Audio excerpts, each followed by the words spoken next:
Hello and welcome to Dandelion Soap Herb Shop. This is Elizabeth, the herbalist and practicing apothecary here on site. I've been running this business for over 23 years, going further and further in, and I have lived, slept, ate, and drank my business, and I've loved it. And I was recently diagnosed with inflammatory breast cancer. I'm in stage 3 thus far, and it is invasive ductal carcinoma as far as internally. This is a very rare breast cancer. It's hard to fight, and as it says, invasive, and it goes at it aggressively. And while I am feeling good, I want to make as many videos as I can. Um, so I am truly at my beginning, meaning this video, I'm going to talk to you about some other things. I am 2 days from my first initial chemotherapy treatment. So I was treated on Tuesday. Yesterday was, uh, got rough, got real rough. And then we have today, so that would be day 3, I guess, or 2 days since the chemo, because they say days 3 and 4 are usually your worst days. So, the things that I've already observed on the day of your first initial chemotherapy treatment, they pump you full of a lot of different items. They will generally issue like a steroid and like 3 different medicines to offset nausea, vomiting, and hopefully diarrhea, but mostly nausea and vomiting. They will also put fluids into you after the treatment has gone through. So you'll have all the nausea medications, steroid, and so forth put in. Then they'll do your chemotherapy. And depending on what your chemotherapy is, mine's a 2 layer. So I have the one called Red Devil, and I'll give you specific names of these chemicals or chemotherapies. And then I have a secondary. And so the Red Devil takes an hour to infuse, and then the secondary one takes generally anywhere from 10 to 30 minutes, depending. It's thick, type of mixture. We've made several. There's been many advancements in the medical field on being able to administer your chemotherapy, and even the regimen, the repetitiveness, the amounts, and everything. So I'm going to tell you right off the bat, the one thing to keep in mind is that it is a formula. It is mixed Johnny on the spot, meaning when you get there, they weigh you, and depending on your weight determines exactly the amount of chemotherapy you are administered. So it is weighed. It is an exact formula that they put into you. I mean, if your weight changes, your formula changes. Just keep that in mind. So it's mixed right then before it's ever administered to you. It actually comes up from the lab. Like they store this a certain way, and it has to come to them like fresh right immediately before they administer it to you. So when I took the chemotherapy, they are already telling you to let them be aware of certain things that may occur while you're taking the treatment. And they need to know that right away so that they can address it immediately. Remember, that is for your safety. That is for your safety. So if you notice anything, or if they mention some things they want you to specifically be looking for, be mindful of it.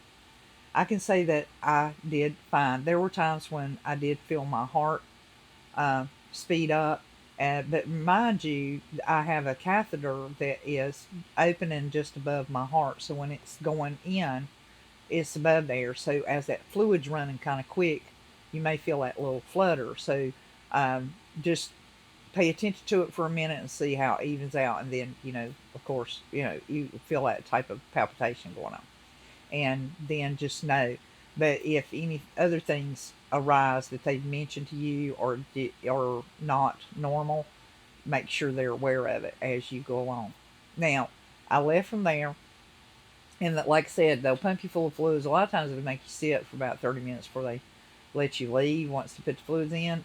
But if you seem to be doing well and you have someone with you, you may not have to stay the whole 30 minutes extra. Usually when you get your infusions, depending on how many layers are to your infusion, mine is a 2-stage. So technically there are 4 steps. There are the 3 nausea medications, the steroid, works as a nausea medication, believe it or not. I know. I'll talk to you about that later. And then there's two more. So there's three types of nausea medication going into me first. Those are going to take 30 minutes because they generally take either 5 or 10 minutes each to be put in through the catheter and run in through the IV. Um, and then, of course, changing them out and so forth. That is the first thing they do.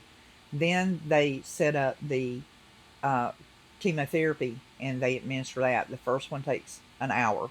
Then the next one, the second layer of the chemotherapy, is 30 minutes. And then you can, or takes up to 30 minutes. And then you have the fluids. So by the time they put on their hazmat uniform, mask, and everything, and uh, attach these in and make sure the line is running properly, and then change them, and then the timer goes off and they do the next one, they do the next one. So you're looking at about 2.5 hours for all this to take place. And that's once you start taking your treatment, get in the chair and get set up. Also, thing to keep in mind is depending on what type of cancer therapy you are under or chemotherapy you are under, or how long your therapy will be, can predict if you will or will not be done by IV in the arm or to receive a catheter. This is a port a cath, and to me it looks like a purple heart, but they call it a triangle, and they actually cut and make a little pocket, and they stick it under your skin, and as you can see, there's like three little dots there, and you don't want to get it saturated or soaked. Mine is still healing, minimum of 2 weeks of healing, so you can still see the glue adhesive on there, that's on here. When they first send you home, there will be a cover over this, of course, and then after 48 hours, you're able to remove it. And that did irritate me. I guess the glue, I suddenly have become sensitive to things that never bothered me before. And then you'll have the bruising. And this is where they took the tubing that is connected to your catheter, they run it up your chest, over your collarbone. They will pierce a hole, make an incision, and put it down into your jugular vein, and then run that down to where it goes down the uh, right side of your heart. It will stop, the tubing will stop just above the opening of your heart. So, yes, it goes straight in. Now, remember, it is a highly, highly chemical. I mean, it's chemotherapy, guys. It's chemo, and it's going directly into your bloodstream or your heart and your bloodstream. And you don't want to get it. They do not want to get that on your skin because it'll actually burn your skin. It's corrosive, and there are precautions you have to follow in your home to protect your loved ones and yourself. So I want to stay focused on the what the treatment was like and what my experience has been up to this point. Now, I was told, to um, just make sure that I kept my catheter protected, don't get it saturated and so forth until it's completely healed. But they know it's new, so of course, they're going to put a clip on it. This clip has a needle, and it goes into there, which goes through your skin, so your skin's covering it. So you do have that little bite from where the needle goes in, but it's nothing like what you'd have to deal with on IV line or collapsed veins. So, this takes some getting used to, and I'm going to tell you, I will tell you more about this catheter, but let me get on with how the treatment went. So, they cover this up so that it's protected, it's not being pulled or jerked on once they get it in place. That way, when you go into your pod for your chemotherapy treatment, they just hook onto the pigtail. So it's a pin that clips, and a pin goes in and it clips onto your catheter, and then it has pigtail coming from it, and then they just take those and screw them into the IV lines and take care of you. Um, when I left, um, I felt woozy, like high, and that is because it's pretty commonplace from what the nurse explained to me. The steroid's going to make your glucose level go way up, and your sodium will be down. So it's just like some, and so that's pretty normal. But my blood pressure was actually down. Like my blood pressure was down, and that's what was causing me to be a little swimmy, and I needed um, something to hold on to just to keep my bearing straight. And so that's kind of a walk because we were upstairs, had to ride an elevator, we had to walk out the main entrance into a big parking lot and across the parking lot into the car, blah blah blah. And so that I had that dizziness. Well, that was actually my blood pressure that was causing that, and also figuring in the math of glucose levels really high, sodium is low, but mainly blood pressure. My blood pressure just for whatever reason was low, and she meant to mention it to me. And so when I had come in yesterday, she had told me, oh, that's what that was from. When I left my appointment for my chemotherapy, the scans that they had done on me, remember these tests are continuing to go. Once you get on board, you're going to be on the fast mat, and they were still going to have me. They insisted on it that I go have my thyroid ultrasound done on my thyroid because they'd seen something in one of the scans. And more on that later. We're just going to stay focused. And so I had to actually go to the hospital, to the breast cancer center, and their ultrasound and MRI department and all that stuff is on the other side of it, and get that done right after my chemotherapy. So I literally left from there and went straight to the hospital to do that. So that puts more strain on you because you just have this chemical and it's coursing through your body. It's gone through your heart and all your parts, and you just like this a major undertaking. So you're going to be a little slow and easy stepping and woozy and things like that. Not unusual. And because they punch you full of these fluids, you feel okay. You're all right. You're not nauseous. You're not feeling terrible or anything. But remember what I told you in previous video. Make sure that you stay hydrated. Drink plenty of fluids. Drink fluids before you get there, fluids while you're there, fluids when you leave from there, and fluids all after there. And I mean, as soon as you feel the urge to have to go urinate, go. Do not hold it. Don't keep it in there, because what's happening is you're diluting that chemo, and you need to dispose of it, get it out of your body, flush it out of your body, so you have less probability of damaging vital organs or weakening your vital organs. So you're flushing it out. Even though it's running its course and it's doing what it's supposed to do, you want to get it passed out. So keeping hydrated will also keep you from getting sick and nauseated and having a great deal of difficulties. Because the chemo is going to do what it's designed to do. It's a mad thing. So I was okay when and I'm just really just tired, and I'm more aware of just I've got a natural high from all these fluids they put into me, so I feel pretty good. I really do. I actually felt really wonderful, and probably the best I'd felt in a while because I wasn't in any pain, and I had took my pain meds when I went, but I did have to take my pain meds when I got home. I did make sure of that, so I'm glad I did that.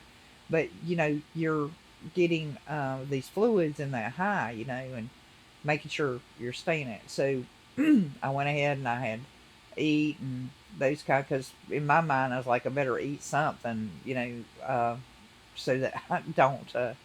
Hopefully, the next 2 days that they're suspicious that you'll be sick, you'll be able to have something on your system and on your stomach. Well, I did just fine. I did really fine, but I was very restless and just couldn't, just keeping the pain down and just feeling a little, like I want to sleep, but I could not sleep real good. And I just, I was sleepy, but my body was so pumped full of stuff, it was just anxious and restless. I did go to bed, and because I have issues going on with this and issues going on with this, which I'll tell you later, um, I'm not used to sleeping on my back. I'm used to sleeping on my side. I'm trying to keep from hitting the catheter on one side. This and so hurts and in its shape that there's no sleeping over there. It's like sleeping on a rock. So I had all these things going on working against me, and I did manage to kind of prop myself up on partially on my side and just get into a position. And by then my body was so, uh, you know, and I managed to get about 3.5 hours of sleep when suddenly I was woken up by immense, intense, worse than ever in this whole journey pain. Absolute pain. And my breast was, oh, it hurt so bad. And when I say my pain level was intense, like my pain level was a 8, 9, and that was before I had to go back down to the clinic that I had chemotherapy from just the day before to get the bone, or actually cell growth shot. So when you take chemotherapy, because it is suppressing the immune system, it's just basically caving it in, like it's shutting, it's really shutting down the immune system. They have to put a shot in you so that your body can rebuild white blood cells to fight infections and to build up your immune system. And this cell growth shot is very expensive. Pray that you get approval. Pray your insurance covers and all that stuff. And because of the the whole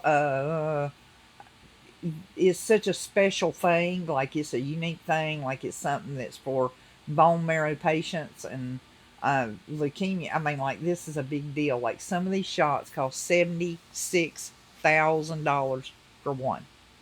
Mine is $10,000 for one, and I gotta have four of them. So just one of these growth uh, building shots or growth injections is $10,000. But you have to go down there and have it done. They did previously have it into a patch, like certain programs approved it for a patch. And what's unique about this growth shot, this growth cell shot, it has a timer on it. So you have to have it administered to you approximately 24 hours after your chemotherapy treatment. It's an exact time that it has to be administered to you after your chemotherapy treatment. It can't be like 36 hours or 47 or whatever. It has to be approximately 24 hours after you've had your chemo treatment that they inject it. They inject it into the back of your arm, the fatty tissue of your arm, and it's not a deep needle or anything intense. It's not even sore. You just feel that little stick and it's done. They put a band-aid on it and they send you out. So it takes just a few minutes to do that, but they have to do all the other stuff. So that little visit's still going to take about 30-40 minutes. Simply because you get checked in, of course, you get called by the nurse. The nurse has to get it brought up from the lab, and then she has to get it all set up, put it in the syringe, and then give it to you. And she's going to ask you questions, check your vitals, and all that. So 30-40 minutes. Um, but I will tell y'all, my adventure began the day after my chemotherapy. That 3.5 hours I slept, and when I woke up, that was the worst pain I had been in. I mean, like seriously intense, overwhelming. Oh, awful, awful pain. My breast hurt so bad. And I mean, and of course I had to pee, so I peed. And there was no resting. There was no resting.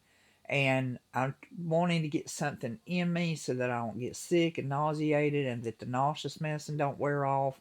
You've got to take your steroid because there's a regimen that follows after your chemo treatment. You have to, mine, I take a steroid once in the morning for 3 days following my chemotherapy because they give it to you there and then you do it for the next 3 days.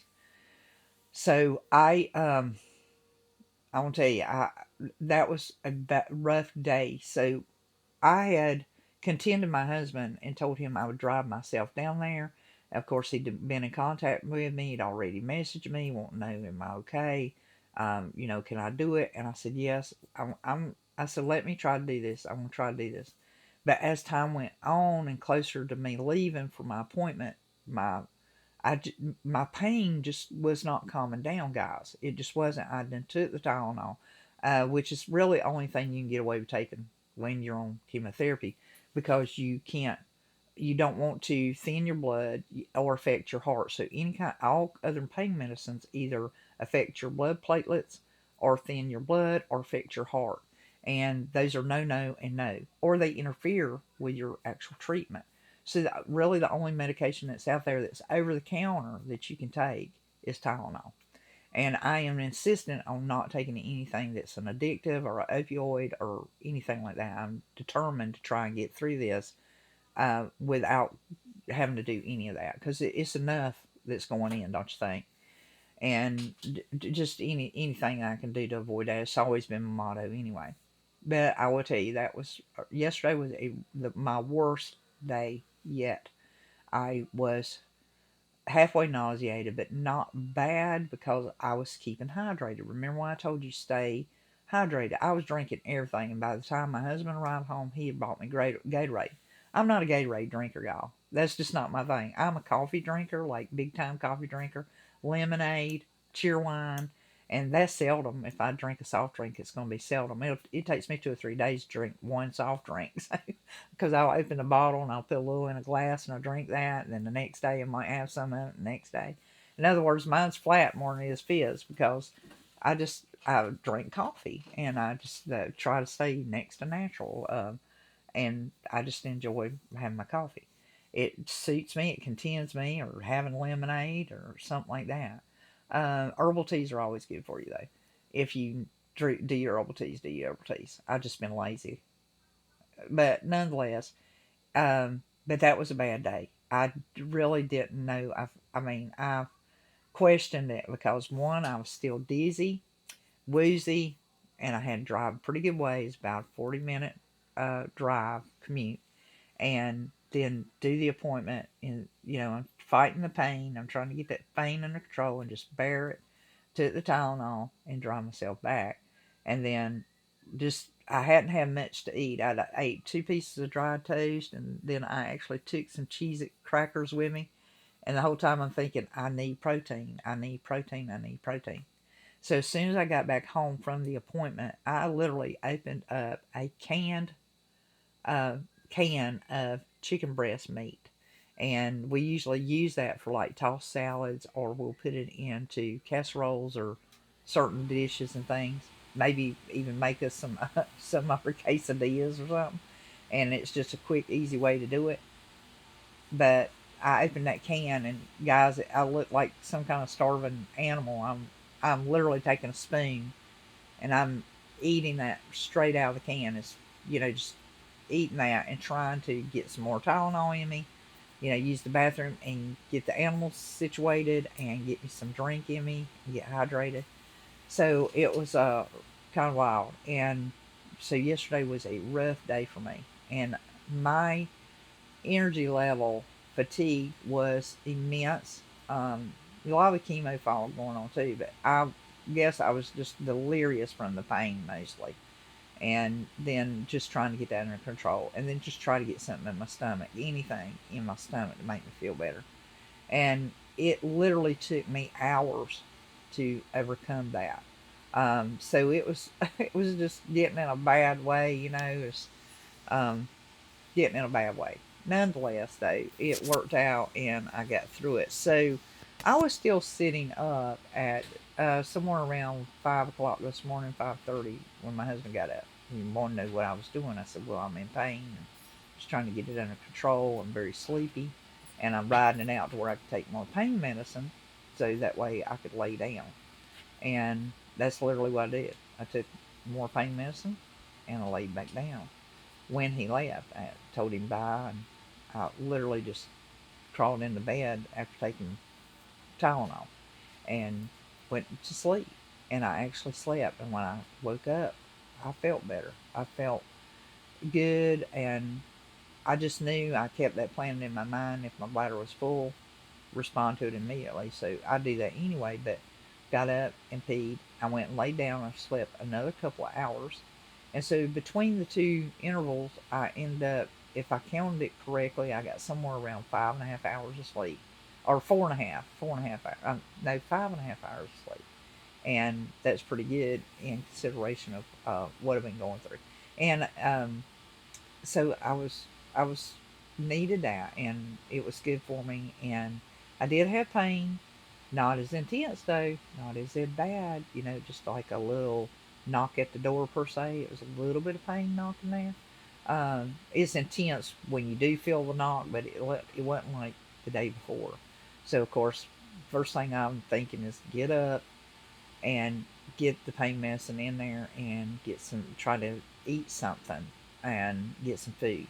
I was tickled to find that I did have leftover breakfast in the refrigerator. I had a piece of French toast, and I had two boiled eggs that my husband had fixed, and that was my breakfast. And I was so grateful for it, and started hydrating immediately. Get something to drink in me right away, get the Tylenol going, and then I took the other meds, the one for nausea, the steroid. So stay on top of it, staying hydrated. And I can tell you today I've felt much better. I have had to make sure that I'm not waiting 6 hours before like when I take my Tylenol's window is 4 to 6 hours. And I can tell you mine, a lot of times, if I can get to that 4 hour point, that's when I'm going to take it again. I can't, there's no way I can get it that far. Not yet, anyway. I can tell you that a lot of times I will start out with two 500 milligrams of the rapid release. Don't know why they call them that, because it still takes 20 to 30 minutes to even for it to even do anything. So it's the same as just taking a regular, but they are extra strength. They're 500 milligrams a piece. So I was taking 1,000 milligrams, so I'd take two at 500 piece, and then I went to three. Because before, if I took three, if I sat down and got still, I'd actually go to sleep. And so as my pain plateau starts coming down, I should be able to go back to doing that with hopes. So what I'll do now is I'll take three, and when it hits about 3.5 hours, 4 hours, I go ahead and I'll take more. Right now when it's intense. Now I haven't had to do that until now, but and I'll tell you this time when I took that chemotherapy, remember I told you the next day I woke up in severe pain. I got about 3.5 hours sleep, woke up in pain. The breast was soft, like my knot was not as firm as it was, and my breast wasn't as hard as it was, but it was hot, red, inflamed, and it had softened. And so that's kind of the condition it is now. It's very sore, um, tender, and so forth, and um, delicate. It's, but it's not hard like a rock. Um, some of the hardness has softened, so it's not soft all over, but a majority of the hardness has softened up a great deal, and you can distinctly feel the hardness up front. So there are changes that took place in it. Now it is intensely red. It's really intensely red, and like I said, that pain and all. But I've had to keep ice packs on it to calm it down. That's what I did yesterday, trying to somehow get the pain down. I guess as far as the skin goes, it was giving comfort, but it was melting the packs pretty fast, so it was a lot of heat in it. You also have to be aware of your temperature when you're on chemotherapy, and you have to be aware of that. So taking the pain medicine, can shadow that, so you have to be aware of some of the signs. So keep an eye on that. So this is things to expect after your first chemo treatment. And right now I have energy. I feel good right now, but I'm staying real hydrated. I'm staying on top of the pain medicine, and I know that I'm going to have to eat little meals. Like I can't eat like a full meal and not get sick. I'm going to have to like eat something when I feel hungry, and then just save the rest. Another thing with chemotherapy is eat your food at room temperature. Don't eat it hot, and don't eat it I mean, cold, I guess, is okay, but don't eat it hot. It's real important to eat it at room temperature, and also little tiny meals. Don't think you can go back to your regular thing, eating 3 squares and snacking. It don't work that way. With chemo, in order to keep from being sick and keep your energy up and help you, you're gonna have to eat when you're hungry, eat a little tiny, and save it and keep it there, and then just eat as you get hungry. So you're gonna be eating multiple little meals big uh, versus like 3 big meals. So lessons to learn, just keeping you up to breast on what's going to help you the most. Stay tuned, like the video, and share it out with those you think will benefit from it. This is just the video to tell you the second day after chemotherapy and what to expect the day after, and some things that can help you and make you feel better. This is Elizabeth. Until the next one, over and out. Have a great day.